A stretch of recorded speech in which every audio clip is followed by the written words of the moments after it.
Buenas noches. Mi nombre es Néstor Guzmán, soy neurocirujano de la ciudad de Bogotá. Primero que todo, agradecer a las directivas de la clínica y en especial al doctor Dau por esta muy amable invitación de tener la oportunidad de compartir un rato académico con ustedes. El tema que vamos a discutir el día de hoy es la patología intradural de columna. Vamos a hacer énfasis sobre todo en la patología tumoral, que tal vez es la más frecuente que se encuentra en este aspecto. No tenemos ningún conflicto de interés para esta charla. Lo que queremos nosotros ahorita principalmente es compartir un poquito la experiencia de nuestro grupo quirúrgico que se encuentra aquí en la ciudad de Bogotá y que esencialmente practica en 3 de las clínicas de aquí.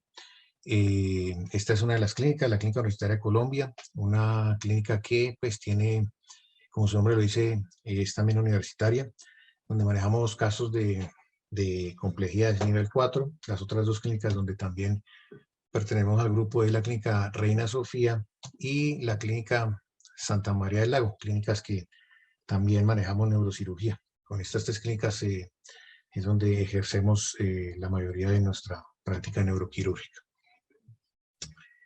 Ya entrando en materia, vamos a hablar primero de los diferentes aspectos de la patología intradural de columna.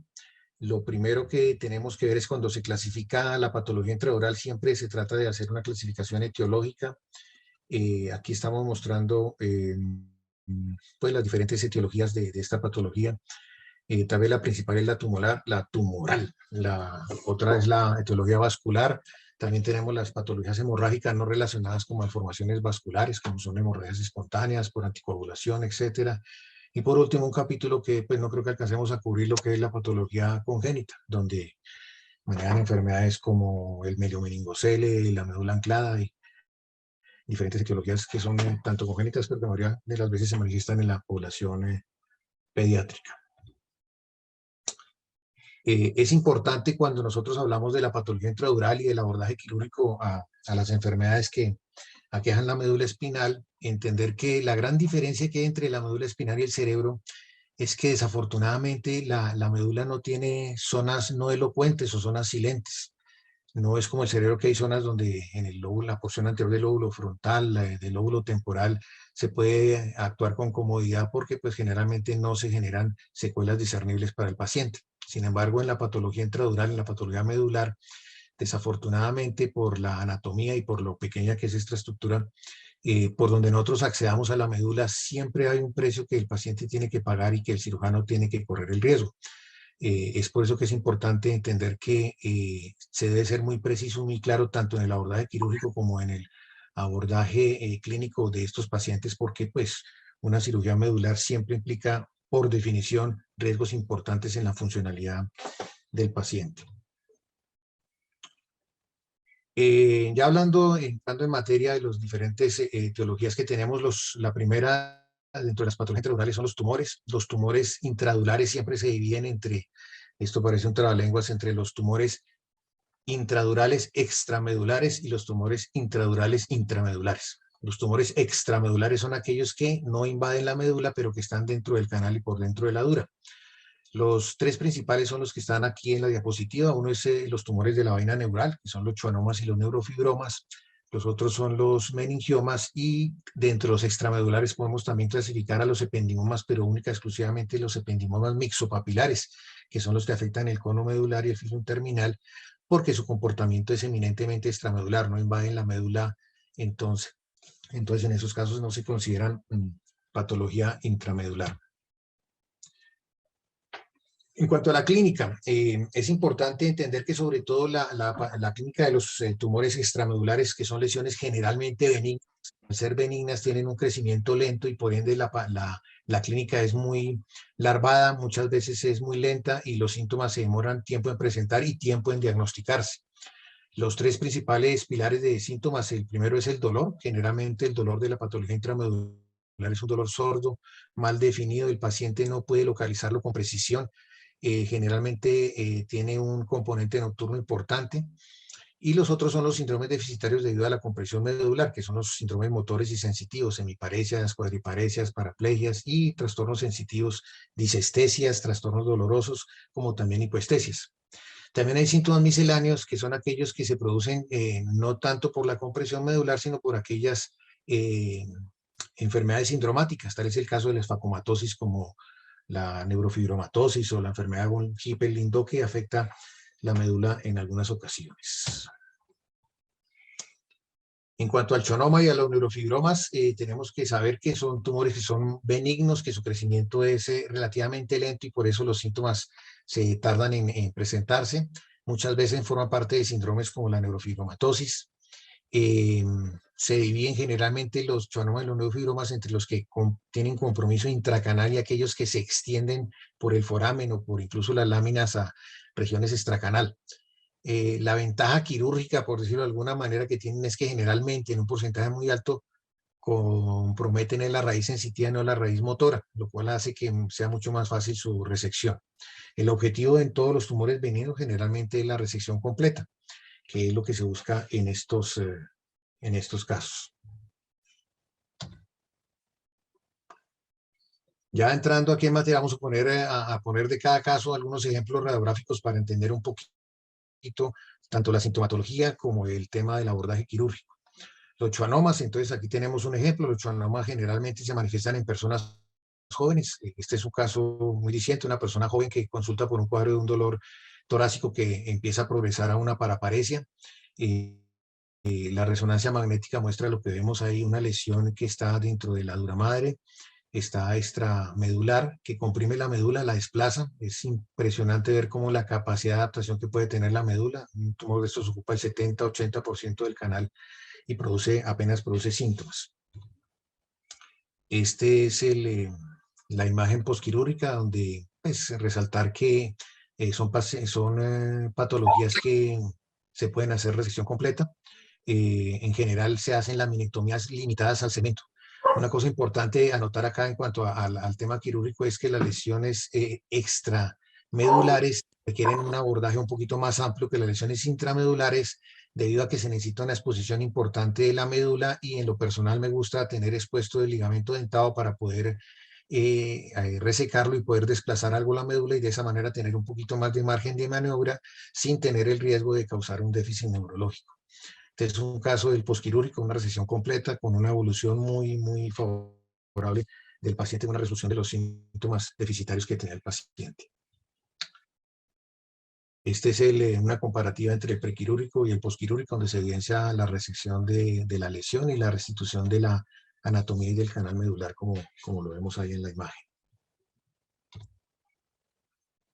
Este es otro caso ilustrativo. Estos son casos de tumores un poquito más agresivos. Este es el caso de un paciente con un tumor que se presentó con un cuadro de un dolor torácico persistente, acompañado en este caso de un dolor radicular. Entonces se presenta con un dolor intercostal, el cual va causándole síntomas y limitaciones, sobre todo en la calidad de vida. Si bien no tenía un gran déficit neurológico del paciente en un principio de los síntomas, posteriormente el paciente comienza a presentar síntomas deficitarios y síntomas irritativos por el dolor. El paciente se le toma una resonancia magnética, que es la que tenemos ahí en la pantalla, donde vemos una lesión que compromete el canal medular, más de 2 segmentos. Llama la atención que la imagen es muy diciente porque compromete tanto el canal y en estos casos se extiende a través del foramen, como vemos en la imagen. Aquí en la parte inferior vemos cómo se va metiendo por el foramen, y en estos casos, pues, obviamente, radiológicamente se hace mucho más fácil considerar la opción de diagnóstica de un neurofibroma, un tumor de la vaina neural.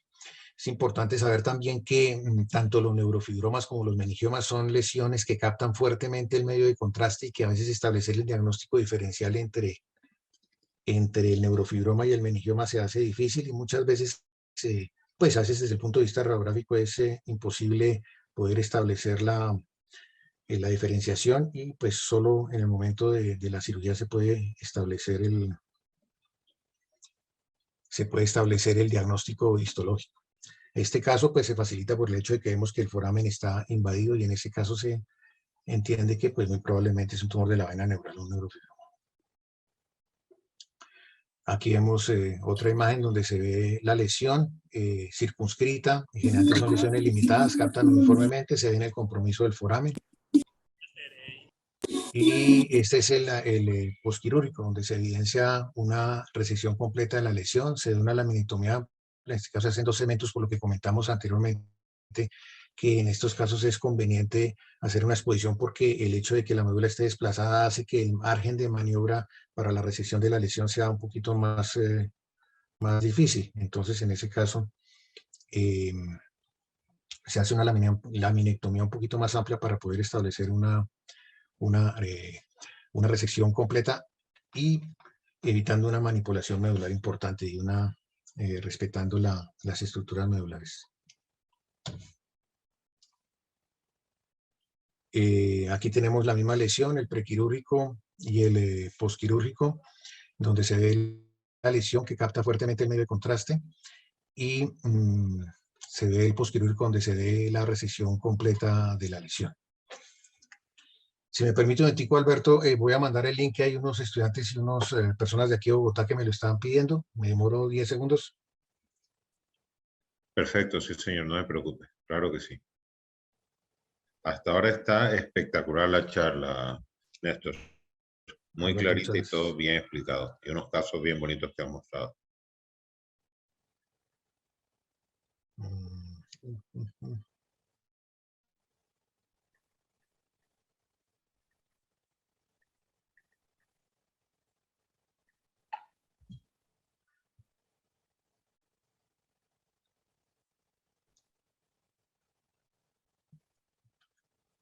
Bueno, entonces,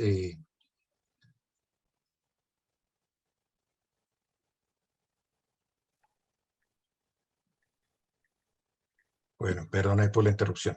Entonces vemos la lesión, aquí vemos el objetivo, pues que dijimos que es en estos casos, siempre que se trata de una patología benigna, lo que tratamos de hacer una resección completa, pero siempre lo que prima en estos casos es la integridad neurológica del paciente. Entonces, no necesariamente el interés debe ser única, exclusivamente hacer la resección, sino el principal objeto es que el paciente no presente un deterioro neurológico. Sobre todo cuando estamos hablando de la columna torácica, sabemos que la columna torácica por su vasculatura, generalmente el pronóstico de cualquier lesión, cualquier noxa o cualquier iatrogenia que ocurra acá es malo y el pronóstico de recuperación es pobre. Espero que estos pacientes, en estos casos, insisto en hacer una exposición un poquito más amplia y obviamente algo que discutiremos al final en los diferentes aspectos quirúrgicos es el hecho de realizar el neuromonitoreo, que es el estándar de manejo en estos pacientes para poder garantizar la integridad neurológica de los pacientes. Hablando también de las diferentes lesiones extramedulares, el sindromático más importante, indudablemente la neurofibromatosis. Es una enfermedad que cuando compromete la columna de manera múltiple es una enfermedad catastrófica. Pacientes que tienen una expresión fenotípica de este síndrome muy fuerte hacen que tengan neurofibromas en los neurofibromas. Uno puede ver pacientes con 10, 20, 30 neurofibromas y hacen que el abordaje quirúrgico sea muy difícil porque lo primero que tiene que uno entender es cuál es el que produce la mayor sintomatología y segundo, generalmente no se logran recesiones completas porque en estos casos los neurofibromas pueden presentarse de manera plexiforme, son neurofibromas que requieren abordajes quirúrgicos extensos y sin embargo son lesiones que no son abordajes que no tienen un fin curativo porque al ser tan múltiple generalmente pues la progresión es marcada y en estos casos el pronóstico neurológico del paciente no es tan bueno, pero es bueno anotarlo. Generalmente en estos pacientes termina uno volviéndose un poco más conservador porque definitivamente la calidad de vida no se impacta con un procedimiento quirúrgico y sí hay muchas expectativas con respecto a una mejoría neurológica que probablemente no se va a dar. Eso en cuanto a los tumores, a los neurofibromas. Los otros tumores extramedulares que le siguen en frecuencia son los meningiomas. Los meningiomas, pues todos los neurocirujanos los conocemos en todos sus colores y sabores. Sabemos que son tumores que son benignos. Más o menos el 30-40% de los tumores intradurales son de esta estirpe. Como todos los meningiomas, probablemente por la influencia hormonal, tiene una mayor frecuencia en las mujeres. Generalmente tiene un grupo etario, un grupo epidemiológico muy parecido al de los meningiomas intracraneales, son de crecimiento lento, generalmente se presentan en la quinta, sexta y séptima década de la vida. Los síntomas se presentan tardíamente al hecho, al hecho de que son lesiones que crecen lentamente. Y el objetivo de la cirugía, al tratarse de una lesión benigna, es la resección completa. Este es uno de los ejemplos. Esta es una lesión, una paciente mayor. Ahí estamos viendo una imagen panorámica donde se ve una lesión con una implantación anterolateral del lado derecho que desvía la médula. Como en todos los tumores extramedulares, la médula nos da una gran tolerancia. Realmente, cuando presentan síntomas, muchas veces el tamaño del tumor no se explica cómo el paciente puede tener aún funcionalidad. Aquí vemos un caso más ilustrativo. Este es un caso de una paciente también de un grupo etario como el que mostramos ahorita, 60, 70 años, con un cuadro de una paraparesia lentamente progresiva, que se le hicieron estudios hasta que alguien decidió tomar una resonancia magnética. Vemos una lesión que ocupa el 70-80% del canal. La médula generalmente termina siendo desplazada de manera importante. Lesiones que captan uniformemente el contraste, como lo son también los neurofibromas. Y aquí tenemos el posquirúrgico, lo mismo. De nuevo, son lesiones en las cuales hacemos una anatomía un poquito más amplia para poder reparar el ligamento dentado en caso de que necesitemos desplazar la médula o que la médula se pueda desplazar, que no quede atada y de esa manera no tenga una compresión con la disección quirúrgica. Preservamos las facetas siempre porque nosotros no, lo discutiremos al final, no somos partidarios de hacer instrumentaciones profilácticas en estos casos. Y aquí tenemos un comparativo entre el prequirúrgico y el posquirúrgico, donde se ve una resección completa, restitución de la anatomía medular. Es importante en estos casos ver que afortunadamente no quedó con hiperitensidad en la médula, lo que indica que afortunadamente el paciente no tenía una lesión vascular o un compromiso medular importante, y generalmente son de muy buen pronóstico. Este es otro caso. Este sí era una persona, un varón. Los síntomas son diferentes. Este es un caso muy curioso. Este paciente es un narrador deportivo allá de la costa, es un narrador de béisbol. Contaba que cada vez que estaba narrando comenzaba a presentar episodios de cefalea, que tenía que parar su actividad, su narrar y parar de gritar. Posteriormente comenzó a presentar un dolor interescapular y posteriormente una déficit de motor proximal del miembro superior izquierdo. Esto para recalcar que no necesariamente los síntomas siempre se presentan de la misma manera. Este paciente fue remitido, se le diagnosticó esta lesión por las características. Se notaba que podía ser un neurofibroma o un meningioma. Parecía ser más un meningioma, tiene una implantación anterolateral del lado izquierdo, con un compromiso en la desviación del canal. El paciente se lleva a cirugía, se le practica de nuevo en estos casos una laminectomía de esos niveles, preservando las carillas articulares. Se restituye la anatomía medular. Y aquí vemos una comparativa entre el prequirúrgico y el posquirúrgico, donde se evidencia una resección completa de la lesión.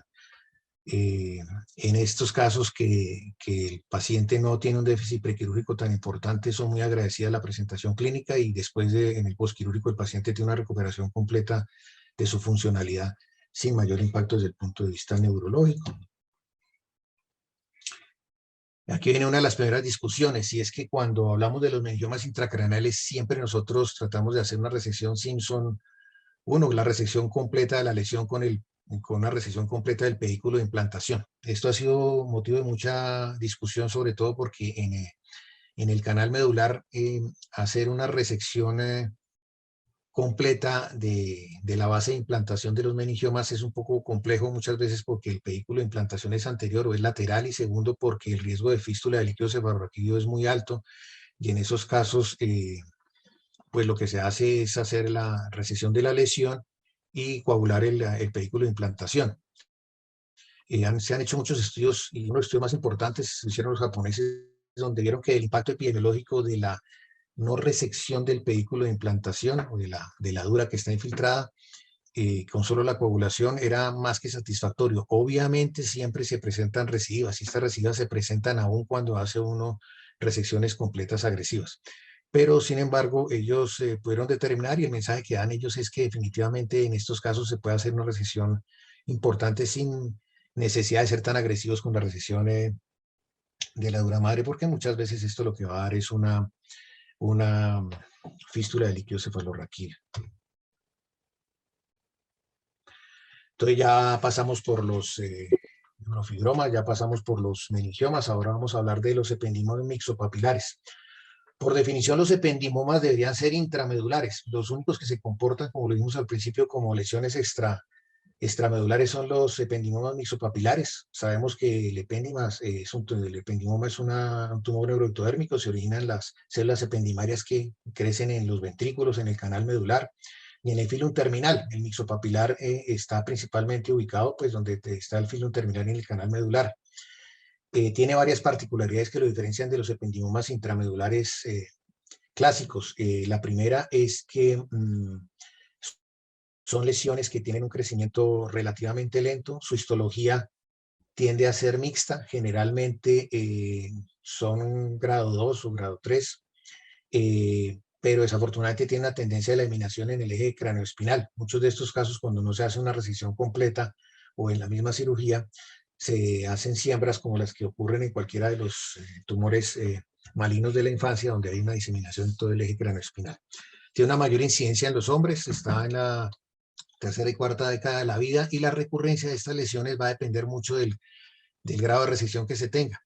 Desafortunadamente, sobre todo no tanto las del cono, pero las que están en la caudequina, son lesiones que por su consistencia se adhieren mucho a las raíces nerviosas y hace que hacer una resección completa sea algo complicado. Eso es, muchas veces comparan, le oí alguna vez a algún americano que nos decía que eso era como retirar un chicle de las cuerdas de una guitarra, que tocaba hacerlo de manera muy paciente y siempre tratando de preservar cada una de las raíces. Estas cirugías son un poquito complicadas en términos de que pues, el compromiso motor y sobre todo el síndrome doloroso que puede ocurrir por la manipulación de las raíces en la cauda equina puede ser un problema para el paciente en el postquirúrgico. Aquí vamos a presentar algunos de los ejemplos. Esta es una paciente mujer de 35 años que comenzó a presentar un cuadro de trastorno de esfínteres acompañado de una hipoestesia perineal. La paciente es remitida de fuera de Bogotá. Se le tomó esta resonancia donde se evidencia, esta es la imagen típica, donde se ve una imagen que si bien capta el medio de contraste es de manera irregular. Generalmente se puede ver multilobulada. Son lesiones que pueden estar vascularizadas, que en este caso desplazan el cono medular hacia el lado izquierdo, lesiones que captan el medio de contraste, pero en este caso una lesión relativamente limitada que pues solo compromete un nivel de vertebral. En este caso lo que se hace es lo mismo, hacemos una laminectomía, la resección intradural de la lesión, con monitoreo neurofisiológico. Aquí tenemos el prequirúrgico y el posquirúrgico donde se evidencia la resección completa de la lesión. Estos pacientes cursan normalmente con algo de dolor en el posquirúrgico inmediato, pero la recuperación a mediano plazo es muy buena. Sin embargo, estos pacientes siempre requieren un seguimiento periódico para descartar la diseminación craneoespinal por siembras metastásicas del ependimoma. Aquí tenemos otro caso. Este es un caso de un paciente que consultó por un cuadro típico de una cauda equina, un síndrome asimétrico radicular bilateral con compromiso motor y sensitivo en miembros inferiores, acompañado de un dolor urgente neuropático. Se le tomó esta resonancia donde muestra un ependimoma que compromete el cono medular y las raíces, se extiende distalmente. Estos son los que quirúrgicamente tienen un poquito más de complejidad en términos de poder lograr una resección completa. Paciente es llevado a cirugía, se le practica una laminectomía. De nuevo, tratamos de preservar las facetas, no instrumentamos estos pacientes, se le hace una resección macroscópicamente completa, pero pues en la resonancia sabemos que todavía hay una irregularidad y que probablemente en estos casos no se logra una resección 100% completa. Pero sin embargo, estos pacientes igual tienen que llevar un seguimiento periódico para descartar la presencia tanto de una recidiva local como una siembras a distancia. Bueno, Oscarita, por favor. Por favor, silenciemos los micrófonos. Gracias. Aquí tenemos el prequirúrgico y el posquirúrgico de esta lesión. Vemos que pues una resección a mi modo de ver muy satisfactoria, sin embargo, estos pacientes sí deben tener un seguimiento estricto y no considerarlos curados de ninguna manera, porque pues el riesgo de recidiva, como vimos, si bien el porcentaje no es muy alto, es importante. En cuanto a la radioterapia para los ependimomas, este es un tema que ha sido muy discutido. Ahora que tuvimos la oportunidad de tener el Congreso Mundial aquí en Bogotá, vimos los trabajos del doctor Konalov y del doctor Ivanov, que son las personas que tienen ahorita la casuística más grande de estas lesiones. Ellos no están a favor de la radioterapia. Sin embargo, aquí presentamos unos trabajos de americanos donde ellos sí recomiendan la radiación, sobre todo en aquellos pacientes en los cuales no se hace una resección completa y también en aquellos pacientes en los cuales la histología se presenta como lesiones agresivas.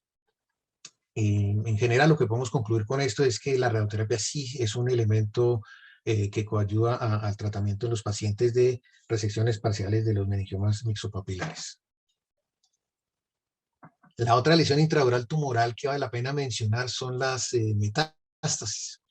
Aquí tenemos, este es un caso muy triste, es una paciente joven de 20-25 años que consultó primero por un cuadro de una cefalea, una hidrocefalia aguda, tenía un tumor de la pineal. La paciente recibió tratamiento, sin embargo, rápidamente comenzó a presentar síntomas múltiples en diferentes partes del eje, del cráneo eje. Esta resonancia nos muestra un compromiso metastásico difuso tanto en la parte meningia como en la parte intradural en la cauda equina. Por cuestiones de oncología que exigían un diagnóstico histológico, esta paciente se operó para tener un criterio diagnóstico histológico y lo que se encontró fue una lesión difusa que pues evidentemente no es resecable. Lo que queríamos era única y exclusivamente establecer el diagnóstico, pero definitivamente pues aparte de confirmar el diagnóstico de la diseminación, el tratamiento en estos casos es eminentemente paliativo. Aquí tenemos otra imagen de la misma paciente, una lesión extensa que compromete de manera difusa toda la cauda equina. Pues una diseminación metastásica tan agresiva, el pronóstico es muy malo. Ya pasamos ahora a los tumores intramedulares. Entonces, entre los tumores intramedulares, pues hay múltiples. Cuando uno ve o revisa cualquier casuística, hay 30 tipos histológicos, pero los principales son estos, los ependimomas intramedulares, los astrocitomas, los hemangioblastomas y los cavernomas, que pues si bien muchos no lo consideran como una lesión tumoral, siempre en los capítulos donde se discutan las lesiones intramedulares meten esta entidad porque pues igual el abordaje quirúrgico es muy parecido a los tumores intramedulares. Aquí vamos a presentar un casito. Este es un paciente que presentó primero un cuadro de un dolor interescapular y posteriormente comenzó a presentar un síndrome centromedular.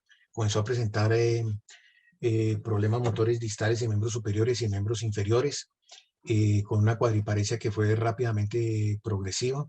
Se le tomó esta resonancia y los ependimomas sí tienen varias características. Primero, son netamente intramedulares. Tienen un componente quístico que, ojo, ese componente quístico no es tumoral.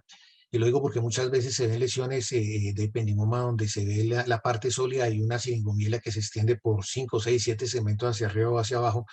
Y pues cualquiera pudiera pensar que eso forma parte del tumor. Generalmente en estos casos la abordaje se hace exclusivamente para la parte sólida y con eso es suficiente para poder lograr un adecuado tratamiento. Aquí vemos un detalle de la imagen, vemos que es una lesión eminentemente intraxial, con un componente quístico superior. Aquí vemos el postquirúrgico del paciente, una resección completa de la lesión, todavía persiste un poquito del componente quístico en la parte superior, pero la parte intramedular ya fue resecada completamente. Estos pacientes tienen una mejoría a mediano plazo muy buena. Este paciente tuvo una restitución de su funcionalidad casi completa y de momento se encuentra libre de enfermedad. Aquí vemos la misma imagen del mismo paciente donde se ve la resección completa, se ve la médula y ya la parte quística pues se ve mucho menor y pues la idea es que el paciente va en seguimiento. Otra imagen. Y este es el protocolo con los ependimomas. El pronóstico de los ependimomas va a depender principalmente del grado de resección que se puede lograr. En la medida en que estos pacientes tengan durante la cirugía un plano de clivaje que pueda diferenciarlo de la médula, el pronóstico va a ser mucho mejor. Cuando hay una resección completa, lo que se hace es seguimiento y en esos casos no se considera tratamiento complementario. Cuando hay una resección parcial, dependiendo de la histología, se define si el paciente se mantiene en observación o si el paciente va directamente a radioterapia. En casos de que haya progresión, se puede considerar o la reintervención, lo cual es difícil. Reintervenir un paciente con un tumor medular son palabras mayores y necesariamente no se garantiza que tenga un buen pronóstico y en ese caso se recomienda la radioterapia complementaria. Siempre la radioterapia de los tumores medulares se piensa 2 veces porque los efectos de la radioterapia en la médula a largo plazo son muy malos.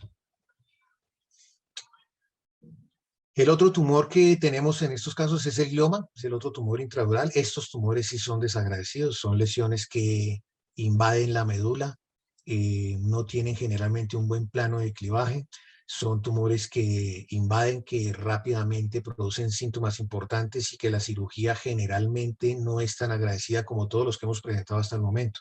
Son lesiones que no tienen un plano, a veces están vascularizadas, al no tener un plano se tiene el riesgo de perderse uno dentro del tumor y pues tiene un alto riesgo de tener un deterioro neurológico en el postquirúrgico.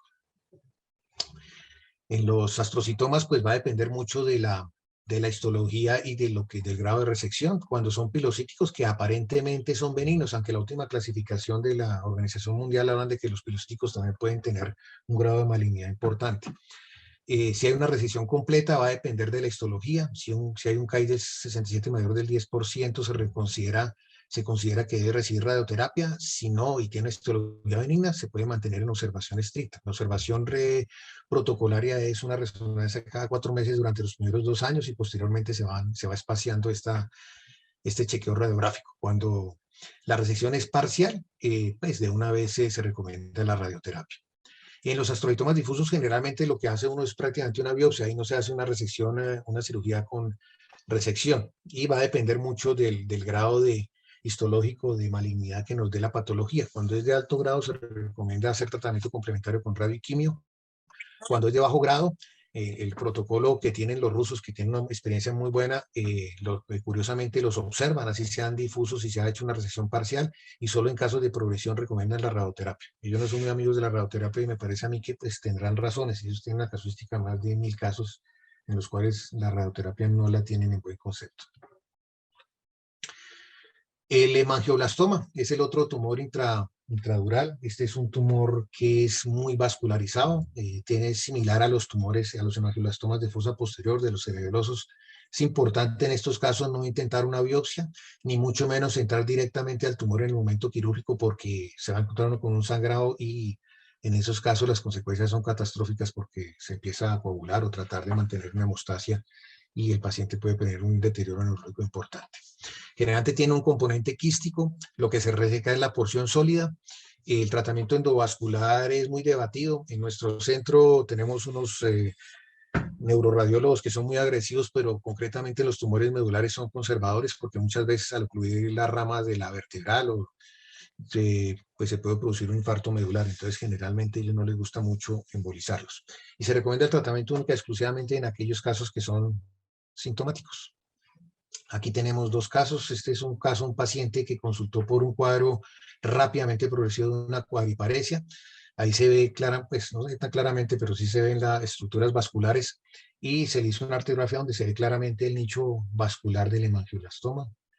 Aquí tenemos la arteriografía donde se ve que por la vertebral llena el nicho vascular del hemangioblastoma.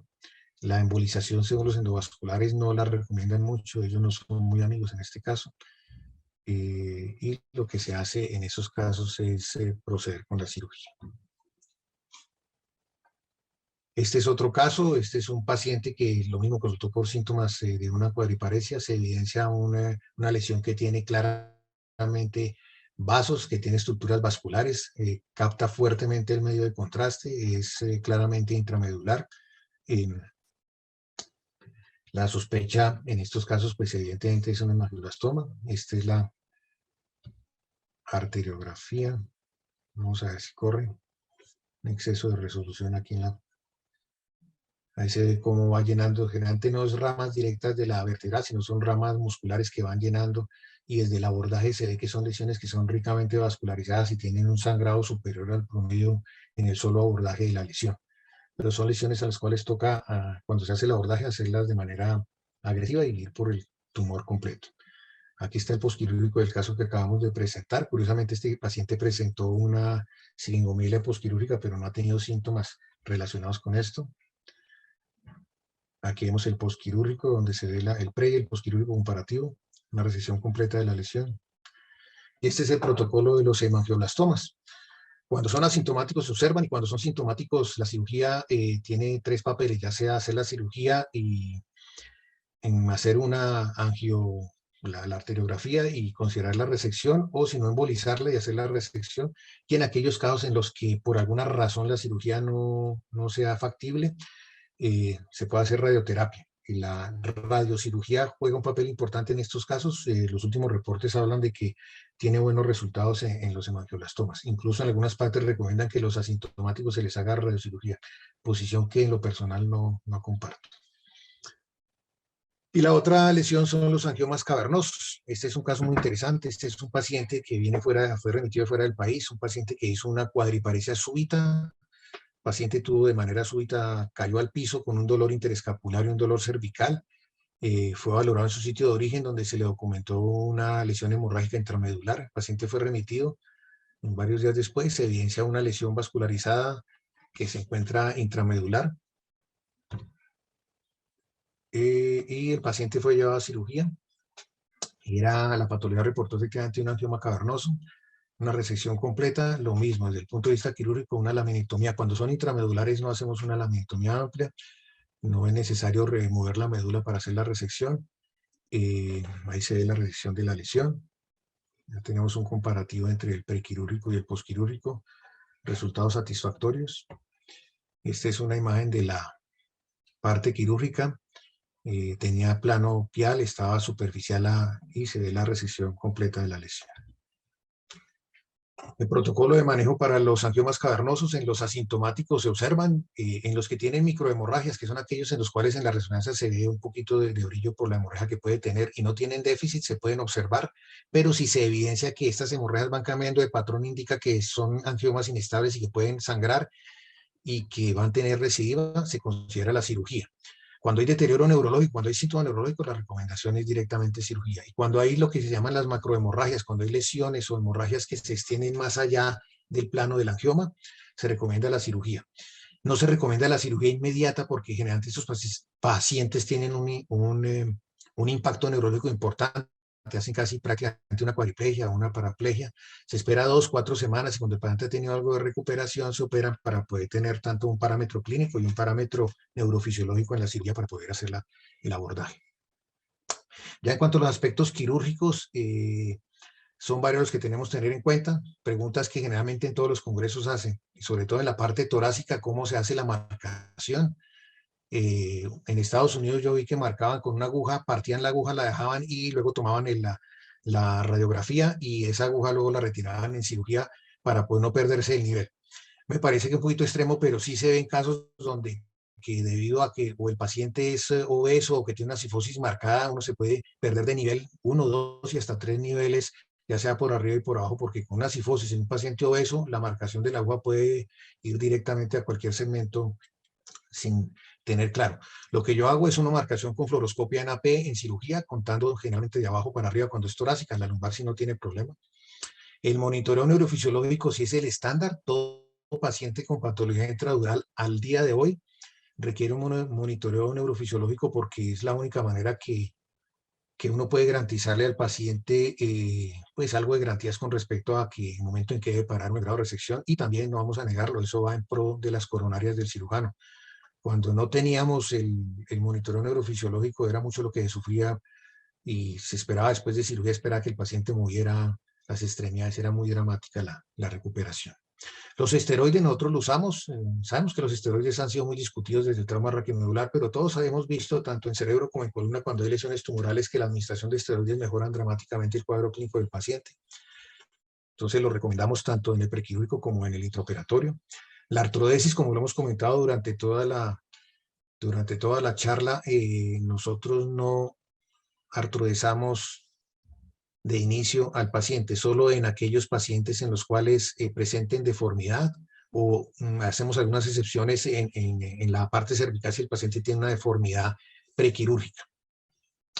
Y los reparos anatómicos son importantes, sobre todo cuando uno entra por la comisura medular posterior, es importante saber por dónde se entra. Generalmente hay una estructura venosa que va por toda la línea media medular, pero esa es generalmente serpiginosa y muchas veces puede hacerlo perder uno de la comisura. Pero el sitio por donde generalmente está la línea media en la parte posterior es por donde penetran las venas o las arterias, las microarterias, y ellas siempre entran por la línea media, entonces es el reparo anatómico. Eso lo aprendimos del doctor Brochi hace muchos años, que era una de las personas que más sabía de tumores intramedulares.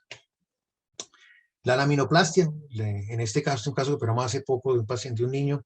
En estos casos, cuando se tiene que hacer una extensión muy grande, sí, la laminoplastia juega un papel importante. Le hacemos una recesión de un lado para poder hacer una puerta abierta, pero cuando son varios segmentos toca de todos modos cortar en el segmento superior e inferior para poder entrar y luego se reparan como aparece en la foto. Las complicaciones son las que vemos ahí. La fístula de líquido cefalorraquídeo pues va a depender de dos cosas. Uno, de si se puede hacer un cierre hermético. Generalmente yo no uso hablo en primera persona, de inicio con sustitutos de fibrina o con todos estos sellantes que se hacen generalmente solo con los puntos continuos cruzados y no es mala los resultados. El pseudomeningocele sí se puede observar, sobre todo en los neurofibromas que se van laterales y donde no se puede hacer un reparo completo de la dura. La infección, pues obviamente eso forma parte de todas las cirugías que puede ocurrir. El deterioro neurológico, que cada vez lo disminuimos más con el monitoreo neurológico, y ahí está incluido el compromiso de esfínteres. El dolor intratable es uno de los síntomas temidos en el posquirúrgico. Afortunadamente no hemos tenido muchos casos de estos. Y la médula anclada o el anclaje del sitio donde se hizo la cirugía. Entonces es importante poder dejar un plano de clivaje entre la médula y los tejidos blandos que quedan en el campo quirúrgico una vez se cierre. Las malformaciones vasculares, pues ese es un capítulo aparte, solo vamos a mencionar la fístula dural. Este es un caso que lo vimos hace poco. La imagen es típica, donde se ven unos vasos, unas estructuras serpiginosas, sobre todo en la región perimedular. Generalmente el tratamiento es endovascular y la evolución es benigna en la mayoría de los casos. Esto para determinar lo que hablábamos ahorita de la anatomía vascular. Por donde entran las arterias es en la línea media y es donde nosotros tenemos que hacer el abordaje quirúrgico. Y ya casos un poquito más raros, entonces tenemos las complicaciones hemorrágicas. Este es un caso, una paciente que fue operada en otra institución de una hernia discal, tuvo una espalda fallida, posteriormente se le comenzó por clínica del dolor manejo médico y le hicieron un bloqueo epidural. A los 2 días la paciente presenta un cuadro de un deterioro marcado en sus funciones motoras distales, tiene un pie caído bilateral acompañado de un compromiso de esfínteres y la resonancia muestra esto, un hematoma que compromete la región intradural inferior. El paciente ya va a cirugía y, contrario a lo que nosotros pensábamos, no es una cirugía fácil, con coágulos que se adhieren fuertemente a las raíces nerviosas y la disección no es tan sencilla. El paciente tuvo una mejoría completa de los síntomas, afortunadamente. Las otras complicaciones o las otras entidades intradurales, son las aracnoiditis quísticas. No me gusta hablar mucho de eso porque es un tema sobre el cual no tenemos, yo no diría que experiencia, sino que las experiencias son muy malas. Generalmente cuando la aracnoiditis quística comienza a progresar, el pronóstico es muy malo y segundo, el tratamiento que uno haga es absolutamente fútil. Vemos este caso, una aracnoiditis quística. Hace muchos años le hicimos una derivación cistoperitoneal. La verdad, eso progresó continuamente y la paciente dañó con un deterioro neurológico que no es posible tratar. Ya en cuanto a los mensajes para llevar a casa, el principal, que lo vimos al principio, es la médula no tiene zonas no elocuentes, toda la médula es elocuente y por donde uno vaya a entrar tiene que tener en cuenta que puede tener un costo quirúrgico. La decisión está basada en la clínica, esos algoritmos de manejo no son sino un parámetro para poder uno tener una guía.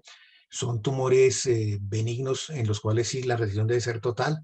La resección parcial es una alternativa, no necesariamente uno tiene que ir por el tumor única y exclusivamente por el hecho de lograr una resección completa, sino valorando la funcionalidad del paciente. La calidad de vida evidentemente es la prioridad, el monitoreo neurofisiológico es fundamental y la actitud quirúrgica va a estar basada en la experiencia. Si no tiene uno la experiencia, pues evidentemente no se debe ser tan agresivo porque el precio que se paga es muy caro. Finalmente, como siempre lo decimos en cualquier charla, todo esto es fruto de un trabajo en equipo. Aquí tenemos el equipo quirúrgico de nuestras clínicas, están los neurocirujanos que me acompañan y que he tenido el privilegio de compartir mi experiencia quirúrgica con ellos. Bueno, muchas gracias.